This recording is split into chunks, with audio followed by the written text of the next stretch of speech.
Enviamos mais espaçonaves para estudar o ambiente local em Marte do que em qualquer outro planeta.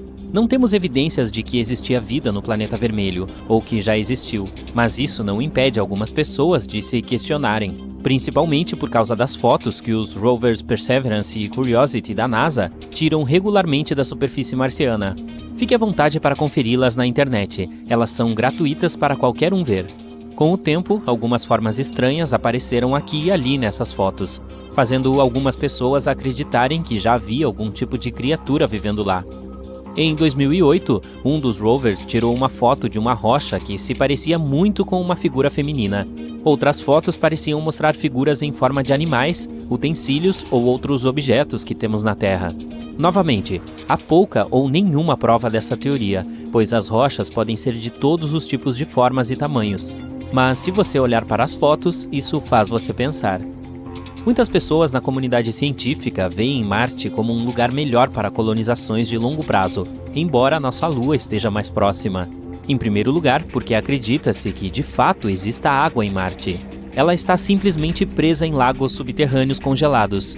O solo não parece ser rico em nutrientes e pode conter algumas substâncias químicas nocivas. Além disso, o planeta vermelho tem a atração gravitacional equivalente a apenas 38% à presente na Terra. Então é fácil carregar objetos pesados aqui. Na nossa Lua, para a comparação, a força gravitacional é apenas cerca de 16,6% da encontrada na Terra. Já temos aqui no nosso planeta pessoas estudando como poderíamos viver em Marte. É porque certas regiões terrestres se aproximam das condições mais severas de Marte. A ilha Devon, por exemplo, é a maior ilha desabitada do nosso planeta, localizada no arquipélago ártico canadense. É fácil entender porque é difícil viver ali. O solo fica congelado o ano todo. A parte oriental da ilha é coberta por uma espessa calota de gelo durante o ano inteiro. Seus verões duram menos de 50 dias e não são tão quentes. Poucas plantas podem crescer nesse local, então nenhum animal consegue se adaptar para prosperar e se multiplicar. Assim, o projeto Hot on Mars começou ali em 1997 para oferecer aos astronautas oportunidades únicas de estudo. Existem na ilha poucas opções em termos de logística e transporte, e a comunicação com quem mora fora da ilha também é um pouco mais difícil. Tudo por causa da temperatura e do solo estéril. Pense nisso, se conseguirmos encontrar soluções para viver nesse local, talvez consigamos fazê-lo em Marte também.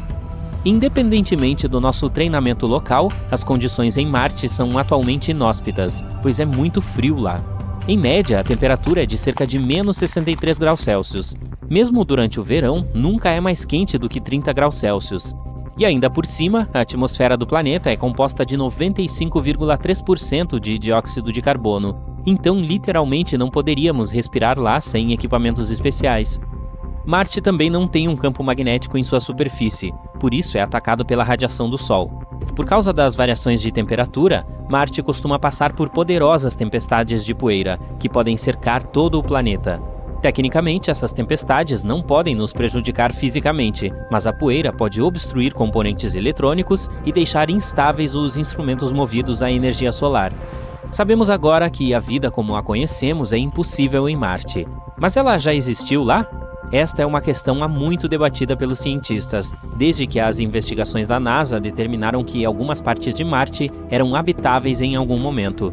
Não sabemos por quanto tempo ou há quantos anos, e só porque algo poderia ter vivido lá não significa que realmente tenha vivido. Outras fotos recentes de Marte mostraram um pôr do sol nublado. Isso significa que também chove no planeta vermelho? Bem, na verdade não. Para começar, no nosso planeta as nuvens são vapores de água, e quando começa a chover, a água atinge a superfície da Terra na forma líquida. Este processo não é o mesmo em Marte.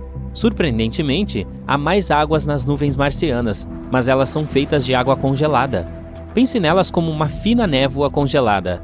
Combinado com a atmosfera rarefeita e as temperaturas frias, isso evita que as nuvens desçam até a superfície. O pôr do sol também é diferente no planeta vermelho.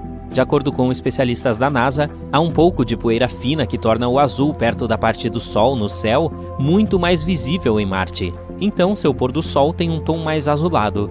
Parecido com a Terra, Marte também está inclinado em seu eixo, o que significa que também possui estações.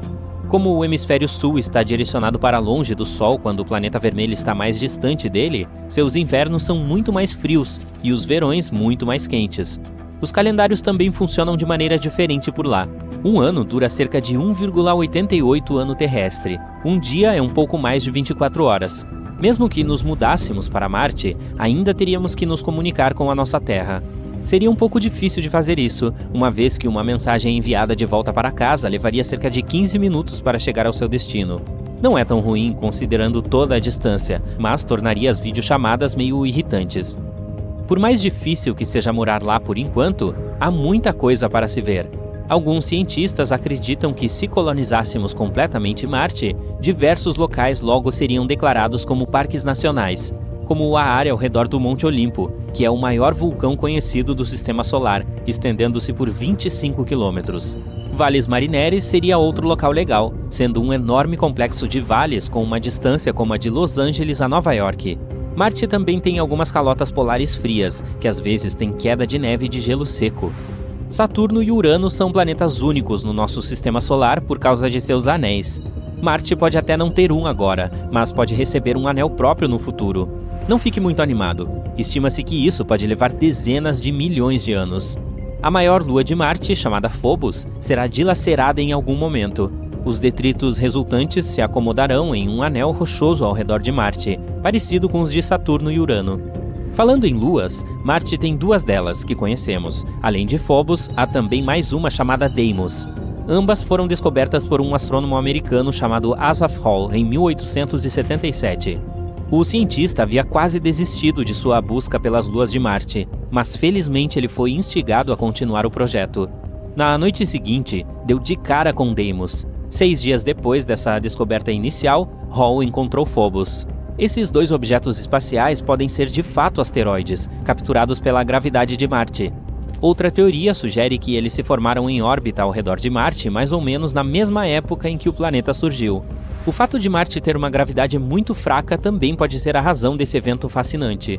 O planeta vermelho foi atingido por grandes asteroides há muitos anos, assim como a nossa Terra.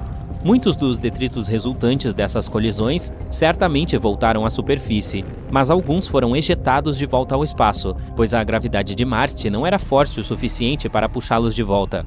Eles fizeram uma jornada e tanto, alguns até acabaram na Terra.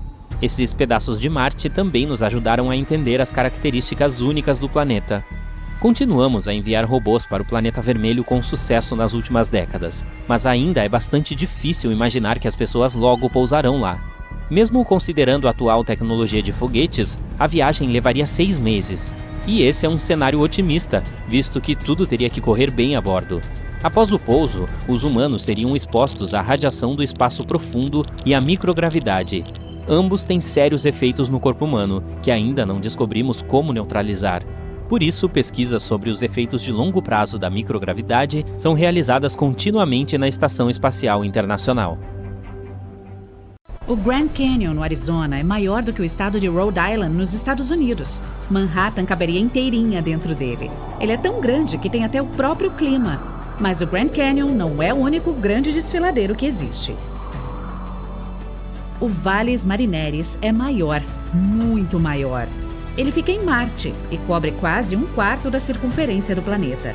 É 10 vezes mais longo que o Grand Canyon e tão profundo que você poderia pular de paraquedas dentro dele. O Kesai Valles também fica em Marte. Ele é composto por uma série de desfiladeiros e pode ser o antigo berço de uma grande inundação do planeta.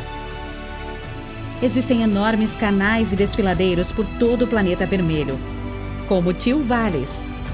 Os pesquisadores acreditam que ali houve antigamente uma batalha épica entre a água e a lava vulcânica fervente de Marte. Acho que sabemos quem ganhou essa. Igualmente impressionante é Ares Valles.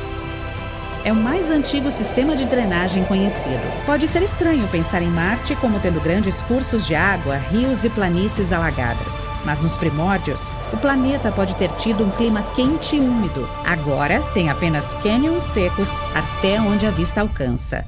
O Itacacasma parece uma cicatriz gigante na lua Tétis de Saturno. Ele é 4 vezes mais longo que o Grand Canyon e cerca de 3 vezes mais profundo, e tem bilhões de anos de idade. Ninguém andou de caiaque lá ainda. Vimos apenas uma foto dele, graças à nave espacial Voyager 1. O Grande Vale de Mercúrio faz com que o Grand Canyon pareça um pequeno buraco. A nave espacial Messenger da NASA foi a primeira a tirar algumas fotos desse gigante. O vale é cercado por duas enormes formações, a Enterprise e a Bélgica. A maior lua de Plutão, Caronte, tem um cânion chamado Argocasma e é enorme.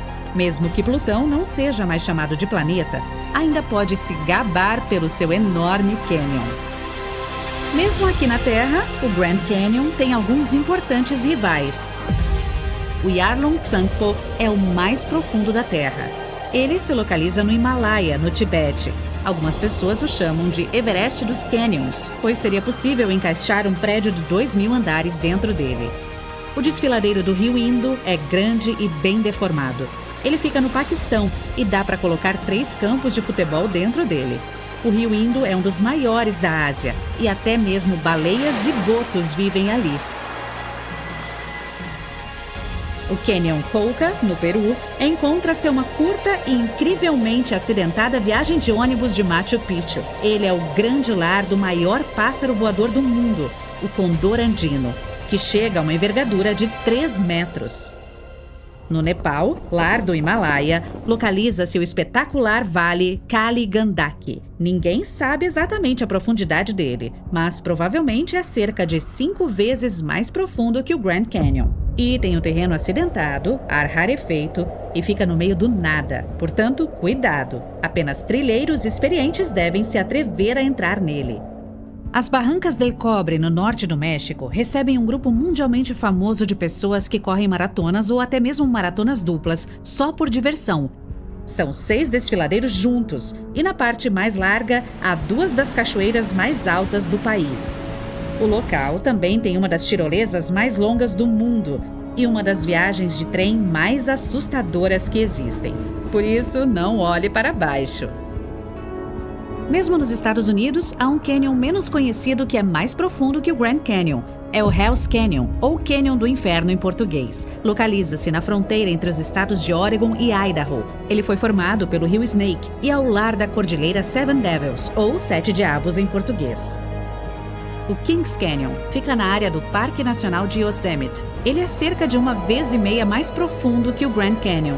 Perto dali está a segunda maior árvore da Terra, a General Grant. O maior cânion da Austrália é o Cupertee Canyon, e você pode ganhar dinheiro indo até lá. Mais ou menos isso. Ao longo dos anos, alguns ciclistas e pessoas acampadas com sorte encontraram pedras preciosas nas margens do rio Cupertee. Se você for sortudo, também verá algumas pinturas rupestres de 2.000 anos. O Tiger Leaping Gorge, ou Desfiladeiro Salto do Tigre na tradução, parece ter saído de um conto de fadas, mas ele é muito real, profundo e assustador. A lenda diz que um tigre estava sendo perseguido e saltou sobre o rio no fundo do desfiladeiro com a ajudinha de uma pedra perfeitamente posicionada bem no meio do rio. O Grande Vale do Rift é 15 vezes maior que o Grand Canyon. Então, ele tem mais de 3.000 quilômetros de comprimento. Atravessa 2 continentes e é o berço de cerca de 30 lagos. Dá até para vê-lo do espaço. Então, se você estiver flutuando pelo cosmos, dê uma conferida nele. O Canyon de Cotahuasi é fundo, muito fundo. É possível fazer atividades radicais como rafting, caiaque, trilhas para caminhada e aparentemente os mosquitos são bastante radicais lá também. Existe um cânion no Tibete que, tenho certeza, bate um recorde mundial. Tente procurar por Canyon Polung Tsangpo. Não aparece nenhuma imagem. E estamos em 2021. Que loucura! O que tem lá? Sim, provavelmente somente um rio e coisas relacionadas. O Canyon Chicamoca, na Colômbia, é quase tão profundo quanto o Grand Canyon. Esportes radicais dominam o lugar. Tirolesa, canoagem, parapente, até o teleférico deles é radical. É um passeio de 25 minutos íngreme. Vamos para o Grand Canyon da Groenlândia, que se estende por centenas e centenas de quilômetros sob o país que lhe dá nome. A água do degelo dos icebergs corre por meio da formação. Na verdade, foi a NASA que o descobriu. Há um cânion absolutamente enorme na Antártica. O único problema é que você não consegue vê-lo. Mas, aparentemente, ele é muito frio e todo branco. O mar também tem alguns desfiladeiros incríveis. O Zamchud Canyon é um dos maiores subaquáticos. Ele fica bem na costa do Alasca e é o lar de focas, golfinhos e baleias. O desfiladeiro subaquático mais profundo é cerca de 6 vezes mais fundo que o Grand Canyon. É a famosa Fossa das Marianas. Se conseguir chegar até o fundo, você quebrará o recorde mundial de mergulho mais profundo de todos os tempos. O Grand Bahama Canyon é outra maravilha subaquática. Você poderia simplesmente deixar cair o edifício do Empire State lá dentro e nunca daria para vê-lo da superfície. A Baía de Monterey é bem tranquila, mas seu canyon pode ser tudo menos isso. Há peixes-lanterna, lulas, tartarugas marinhas, sebastes e lontras marinhas, todos juntos por lá. Ah, e milhares de águas-vivas. Então tome cuidado para não te pegarem. Também tem a kelp gigante por lá, uma alga que pode atingir até 30 metros de comprimento. O Canyon Hudson vai do porto de Nova York direto para o mar. E é nojento. Claro, ele tem formações de esponjas e corais no fundo do mar, mas também possui um monte de lixo e lodo de esgoto cobrindo o fundo. O Avilés, na costa da Espanha, é um dos cânions subaquáticos mais profundos do mundo e um dos poucos lugares onde vivem lulas gigantes. O local é famoso por seu coral branco e pelo fato de ser incrivelmente frio. O Canyon Bremer, na Austrália, é subaquático, enorme e perigoso, especialmente se você for uma lula gigante. Ela é o lanche favorito da orca local, o enorme mamífero marinho com um apetite monstruoso.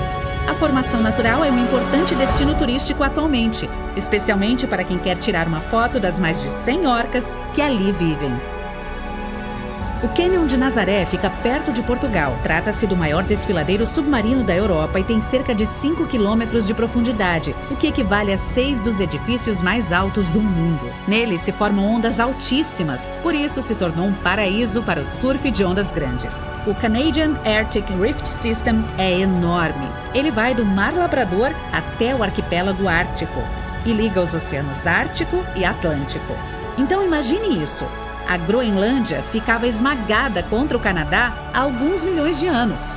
Graças a este sistema de fenda, a ilha está lentamente se afastando. Pense em como o Canadá seria enorme se a Groenlândia se juntasse a ele.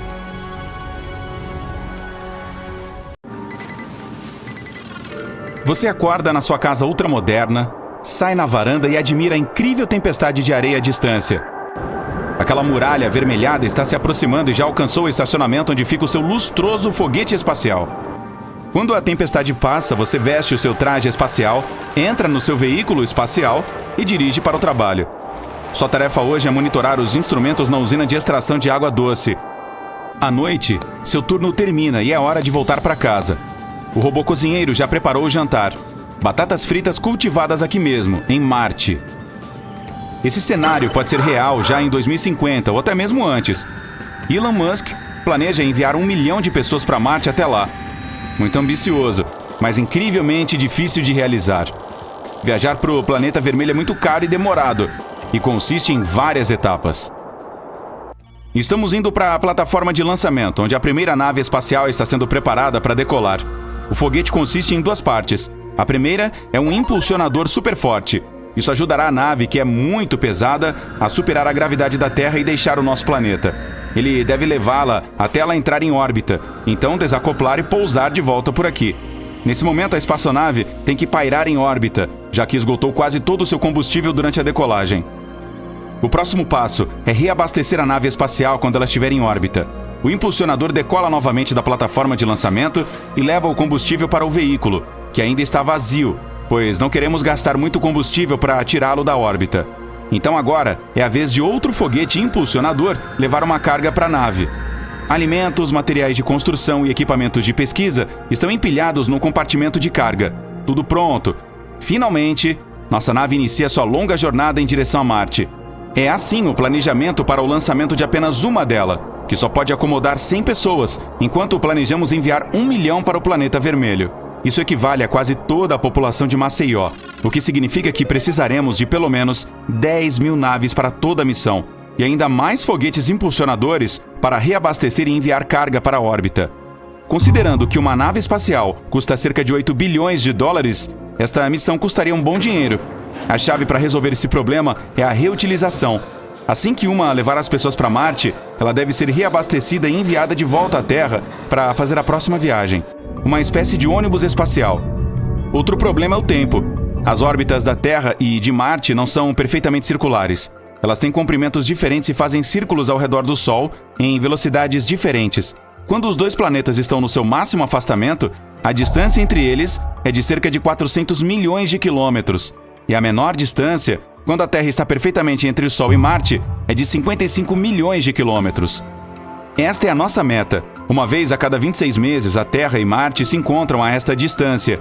Então, este é o momento perfeito para lançar um foguete para manter o menor tempo de viagem possível, entre 6 e 8 meses. Se o primeiro voo estiver programado para 2025 e planejamos concluir a missão em 2050, teremos apenas 12 janelas para lançamentos. Precisaremos enviar pelo menos 833 naves a cada janela. Então vem a questão da ausência do peso. Em uma viagem para Marte, os astronautas passarão mais tempo em gravidade zero do que os que estão agora na Estação Espacial Internacional. Sem gravidade, os músculos enfraquecem. Até a distância entre as vértebras aumenta ligeiramente. Portanto, durante as missões, os astronautas ficam um pouco mais altos. Ao longo da jornada, a equipe terá que treinar constantemente na academia para estar pronta para o trabalho pesado quando chegar em Marte. Além das naves com tripulantes a bordo, também as de carga serão necessárias. Quando as pessoas chegarem ao planeta vermelho, precisarão construir uma cidade inteira do zero. Materiais de construção, ferramentas, máquinas. O peso de carga que o veículo espacial pode levar a bordo é de cerca de 75 toneladas. Isso dá cerca de 30 carros SUVs. Portanto, precisaremos de vários deles para obter tudo o que precisamos. Isso dobra o custo de toda a missão. No entanto, há uma maneira mais barata de chegar a Marte: a estação Gateway, na Lua. Ela é tipo a EEI, só que orbitando nosso satélite natural. E também terá muitos módulos para astronautas.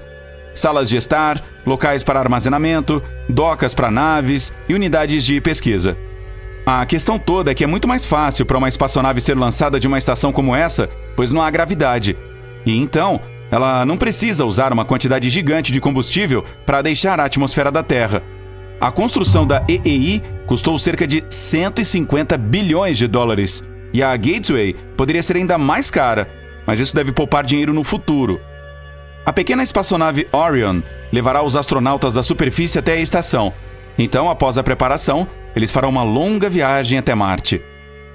Vamos avançar um pouco no tempo.